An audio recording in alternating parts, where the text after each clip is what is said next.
Everyone. आज square of opposition का आगे का पार्ट लेने जा रहे हैं हम, जिसमें हम सबल्टन जो हमारा बाकी रह गया था उसको देखेंगे। इसके पहले हमने कॉन्ट्राडिक्टरीज पार्ट पढ़ा था, कॉन्ट्ररी पढ़ा था, सब कॉन्ट्ररी पढ़ा था, उसके रूल्स पढ़े थे। और आज हम देखने जा रहे हैं सबल्टन। इसके बाद हम MCQs स्टार्ट करेंगे। Okay, so let's start. Subaltern का जो पार्ट है वो हमने देखा था कि जो स्क्वायर होता है तो वो इस साइड वाला जो पार्ट है वो होता है सबल्टन। ठीक है, मतलब जो ए है और आई है, ये जो रिलेशन है वो है सबल्टन। एंड यहाँ पे जो ई है एंड यहाँ पे ओ जो है तो वो होता है सबल्टन। ठीक है, जैसे कि यहाँ पे भी दिखाया गया है। और जब वो डाउनवर्ड आता है, मतलब ये जो स्क्वायर है, तो इसमें ऊपर से नीचे जब आएगा तो वो ट्रूथ रहेगा, वो जो मतलब रूल है उसका। ठीक है, या फिर प्रेपोजिशन जो भी कहा गया है। और नीचे से जब ऊपर जाएगा तो वो अपवर्ड होगा, मतलब वो फॉल्स होगा। ठीक है, आपको एग्जांपल्स के पता चल ही जाएगा ये जो ट्रू एंड फॉल्स का जो कंसेप्ट है वो। ठीक है, यहाँ पे बेसिकली पहला जो रूल है वो है ये है कि ये यूनिवर्सल एंड पर्टिकुलर के बीच होता है। जैसे हमने देखा था कॉन्ट्ररी जो होता है वो यूनिवर्सल के बीच होता है, जो सब कॉन्ट्ररी होता है वो पर्टिकुलर के बीच में होता है। लेकिन ये जो है वो यूनिवर्सल एंड पर्टिकुलर दोनों के बीच होता है। इफ़ यूनिवर्सल इज़ ट्रू, मतलब जो यूनिवर्सल है, ये ए का जो सेंटेंस है अगर वो ट्रू रहे, particular will be true definitely, मतलब जो पर्टिकुलर है वो भी क्या रहेगा, ट्रू रहेगा। मतलब कि ऑल गर्ल्स आर क्लेवर, अगर ये ट्रू है तो सम गर्ल्स आर क्लेवर, ये भी क्या रहेगा, ट्रू रहेगा। जैसे यहाँ पे डायग्राम दिखा है कि ये जो ऑल गर्ल्स है, ठीक है, ये ऑल गर्ल्स क्या है, क्लेवर है, पता चला। तो सम गर्ल्स, मतलब ये जो सम गर्ल्स है इसमें से वो क्लेवर है, ये भी सेंटेंस क्या हो गया, सही हो गया। ठीक है, ये रूल आपको समझ में आ गया होगा। देन है इफ़ यूनिवर्सल इज़ फॉल्स, जब यूनिवर्सल जो है वो पहले ही फॉल्स है, मतलब ये जो है ये अगर फॉल्स है तो ये डाउटफुल रहेगा, मतलब जो पर्टिकुलर है वो क्या रहेगा, डाउटफुल रहेगा। अगर ये फॉल्स है तो ये क्या रहेगा, ये ट्रू भी हो सकता है, फॉल्स भी हो सकता है। ठीक है, then if particular is false, मतलब जो पर्टिकुलर है ये अगर फॉल्स है तो जो universal will be false definitely, मतलब ये भी क्या रहेगा, फॉल्स रहेगा। ठीक है, then if particular is true, अगर पर्टिकुलर जो है ये अगर ट्रू है, ठीक है, universal will be doubtful, universal जो है वो ट्रू भी हो सकता है, फॉल्स भी हो सकता है।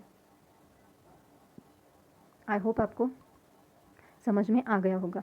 अभी ये रूल्स आपको ना जब हम एग्जांपल्स लेंगे तो उसमें से और ज़्यादा क्लियर हो जाएंगे। अभी यहाँ पे एग्जांपल देखते हैं कि ऑल गर्ल्स आर क्लेवर, जैसे हमने ये एग्जांपल लिया, उसके बाद ऑल गर्ल्स आर क्लेवर। ठीक है, ऑल गर्ल्स आर क्लेवर, तो ये जो सेंटेंस है ये अगर फॉल्स है तो सम गर्ल्स आर क्लेवर ये भी ऑब्वियसली फॉल्स रहेगा, या ऑल गर्ल्स आर क्लेवर ये अगर ऑलरेडी फॉल्स है, ठीक है, ये हमें लग रहा है कि ये झूठ है, तो सम गर्ल्स आर क्लेवर ये डाउटफुल रहेगा, मतलब हमें पता नहीं है कि सच्ची में सम गर्ल्स आर क्लेवर, मतलब कुछ लड़कियां जो है वो क्लेवर है कि नहीं, ये डाउटफुल रहेगा। तो ये तीसरे रूल का जो है वो एग्जाम्पल हमने लिया। उसके बाद फोर्थ रूल जो है इसका एग्जाम्पल देखते हैं। इफ़ पर्टिकुलर इज़ फॉल्स, मतलब पर्टिकुलर का जो सेंटेंस है वो सम से स्टार्ट होता है, सम गर्ल्स आर क्लेवर। ठीक है, तो ये जो सेंटेंस है ये अगर फॉल्स है कि सम गर्ल्स, अभी हम फोर्थ रूल देखते हैं कि सम गर्ल्स आर क्लेवर। ठीक है, ये अगर फॉल्स है, ये सेंटेंस जो है ये फॉल्स है, तो जो यूनिवर्सल है, मतलब ऑल गर्ल्स आर क्लेवर, अगर थोड़ी जो बच्चियाँ हैं वो क्लेवर है, ये सेंटेंस फॉल्स है, तो यूनिवर्सल मतलब सारी बच्चियाँ जो है वो स्मार्ट, सारी बच्चियाँ जो है वो क्लेवर है, ये कैसे सही हो सकता है, ये भी क्या होगा, फिर फॉल्स हो जाएगा। ठीक है, then if particular is true, ये फिफ्थ रूल का एक्सप्लेनेशन है। इफ़ पर्टिकुलर इज़ ट्रू, मतलब ये जब अगर ट्रू रहेगा, some girls are not clever, no girls are clever, ये डाउटफुल रहेगा, ये ट्रू भी हो सकता है या फॉल्स भी हो सकता है। ठीक है, सो आई होप आपको ये जो रूल्स है ये समझ में आ गए होंगे।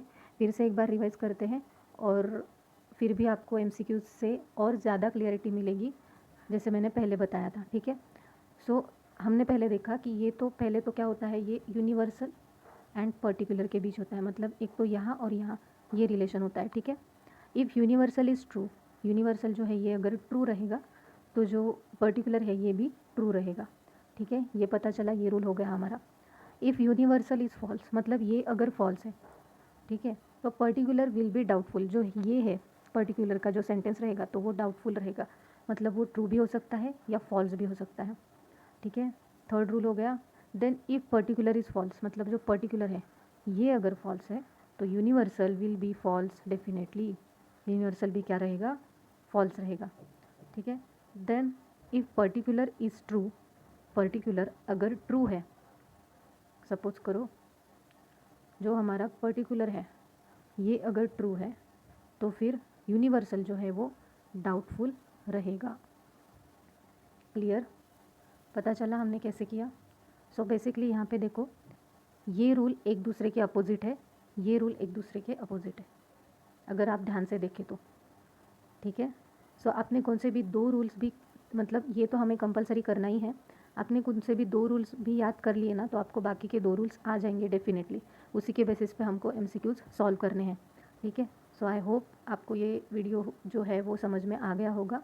स्क्वायर ऑफ अपोजिशन का हमने सब अल्टरनेशन का जो लास्ट पार्ट है वो लिया अभी, ठीक है। सो अभी इसके बाद जो हम एमसीक्यूज लेंगे तो उसमें आपकी और ज़्यादा प्रैक्टिस हो जाएगी।